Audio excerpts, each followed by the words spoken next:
I'm going to give a quick lab update for week number 5. Not much has been done due to the ribs, but if you get motion sickness, I'm warning you right now, this is not a tripoded video. This will be me moving around and showing you things.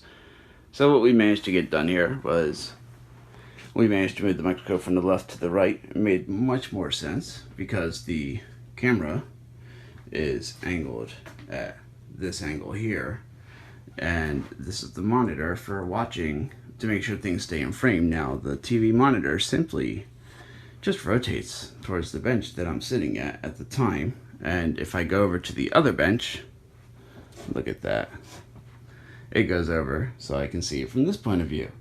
Now the new mic preamp has a dual input, but I can combine left and right channels. I'm trying to get the EQ set right on both of them. This is the indicator of the volume that the mics are picking up right now, and I'm standing in the middle of the room. So in the middle of the room, I'm getting about perfect decibel. But how am I accomplishing a middle of the room perfect decibel when usually when you walk away from the mic and walk away from the bench, you lose your sound? If I was to do a video and change from one bench to another, I would have to move my mic typically, and I don't like wireless mics. I forget to recharge them. I don't like mics hanging off my ear all the time and getting in the way of me grabbing tools and the parts that I need. I'm getting tangled up. And I do have two mics, one that requires a phantom voltage and one that doesn't. Luckily, you can wire a mic that doesn't require phantom voltage so it doesn't take the voltage and it will ignore the voltage on those particular pins.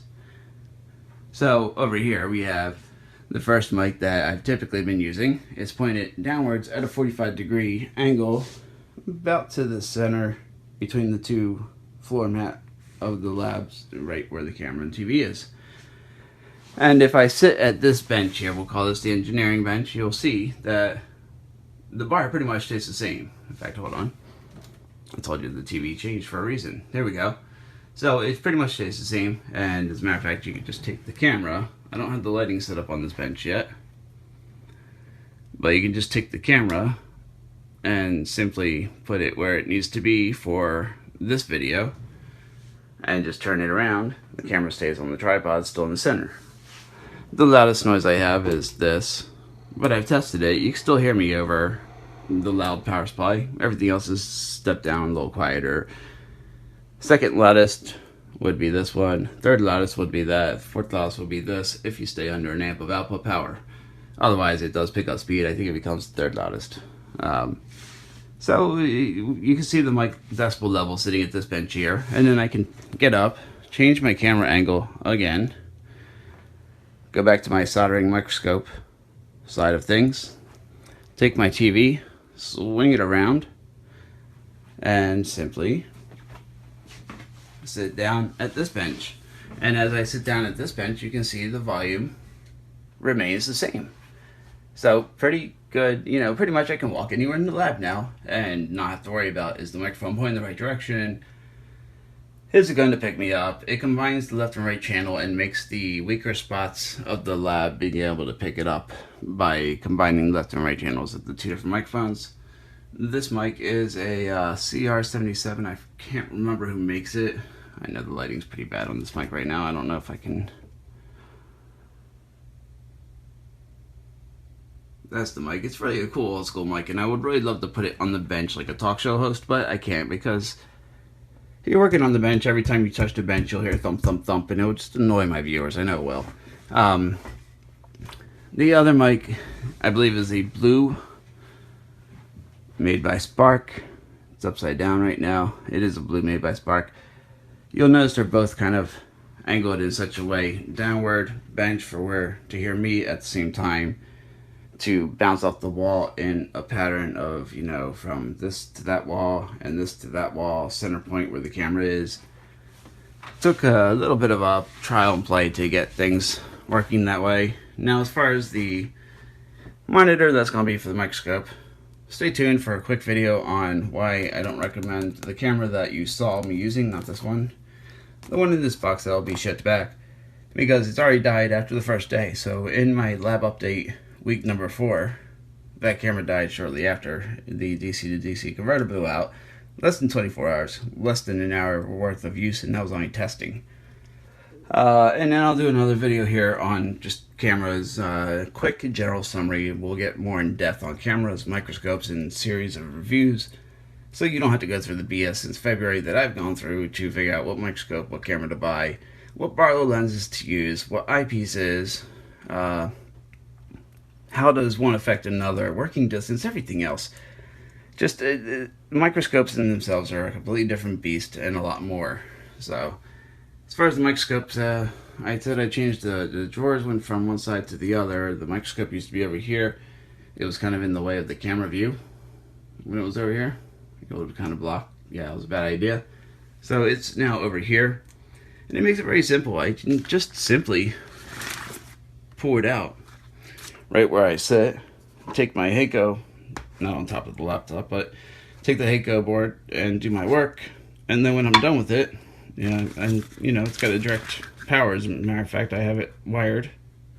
Lights under there, and when I'm done with it, just simply slide it back over and out of the way. So everything else, when the surface isn't on the bench, the soldering station is easy to grab, the hot air is easy to grab, everything's within reach for adjusting, different Barlow lenses for magnification effects. Yeah, that's pretty much it. Powered USB hub. I'll explain why I need that later.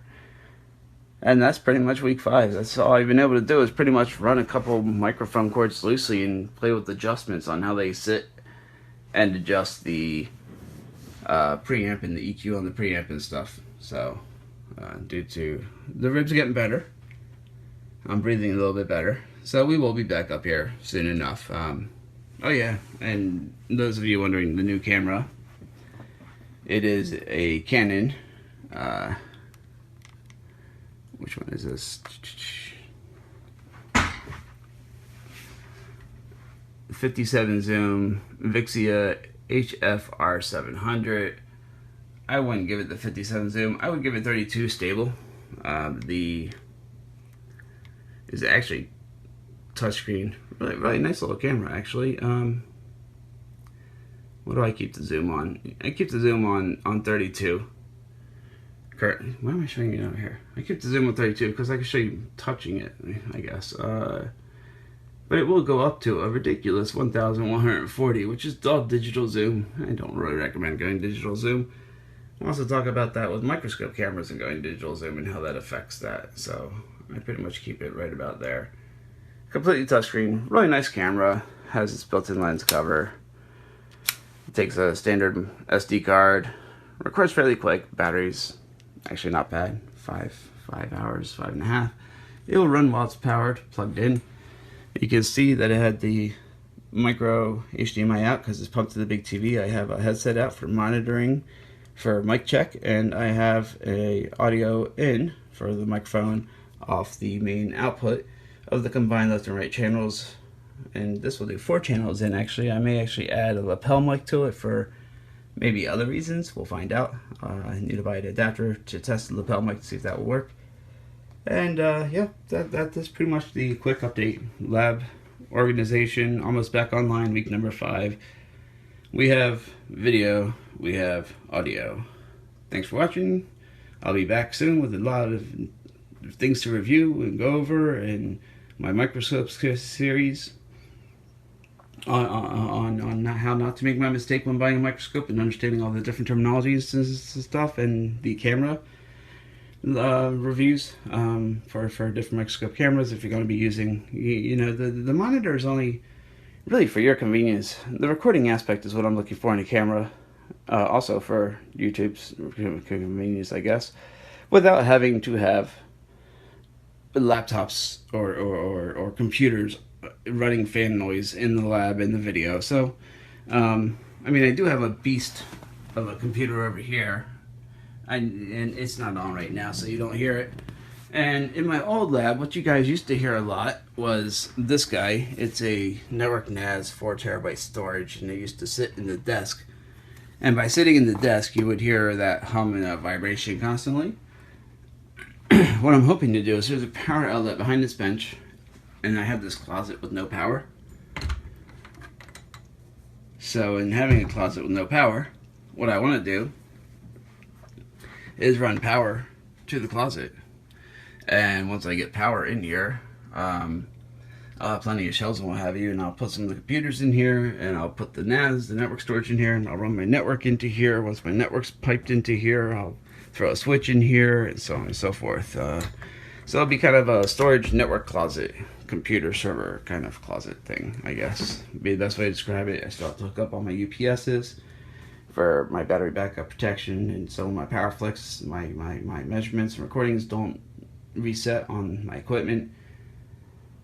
And anything else I want to kind of quickly read? You could just tell everything's just a shambles as far as boxes and boxes and boxes right now. I got boxes here, I got boxes underneath here I haven't even unpacked, I got boxes over here on the 3D printing bench, but the shelves are, once everything is out and organized, the shelves are definitely going to be an added benefit for this. Looking forward to that. And I think I got this one low enough that it's pretty much, you'll still be able to have the equipment in frame when I'm measuring or doing something. So that would be nice too. And yeah, I think that's pretty much it. This bench, maybe I might need to order another mat. I've shifted the ESD mat from this bench. Used to have all the tools on it. They're in this box.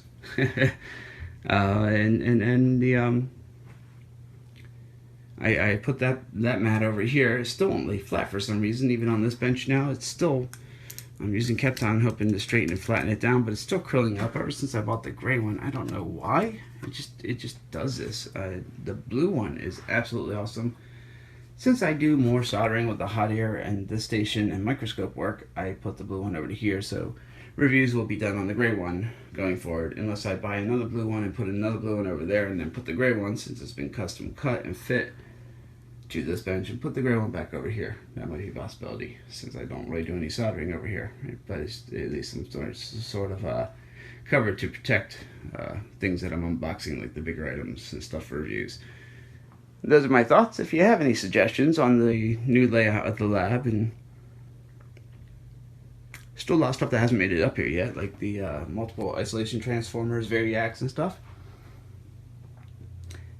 Power filter, stabilizer, little junction box thingy, and some of you may have noticed the Keithley 480 pico meter, really good find. I think I paid about $5 for it, fixed it, works great. It was originally a General Electric device, perfectly calibrated, awesome, has the GPIB adapter out on the back so it can run in with the GPIB on this and tie into the network and everything onto the computer, so I can frame everything together and communicate everything. We'll work and talk to each other. Some of you may have even noticed the Fluke high voltage probe. Yes, we are starting to play with a little bit of high voltage here as well. Still have to go back to some of my low voltage projects and the one circuit I was designing, but you know, you get curious, you play around, you jump back and forth. The whole point of this hobby is curiosity, fun, what have you. So if you have any suggestions in regards to anything in the lab, design, setup, anything that you've done in your hobby room or your lab that you found made it easier, please let me know, and I can review it and see if it would be applicable to this design or lab, and if I can make it happen. And oh yeah, don't forget, the Roomba vacuums up my little pieces that I drop all the time, the small little little capacitors, the 602s, 1208s, 1209s I think it is, but you know, he picks everything up for me at the end of the day, I guess, and usually it goes in a bucket anyway, because it's not worth measuring what capacitor was what value or resistor and everything. So thanks for watching, keep on tinkering, and I'll be back soon.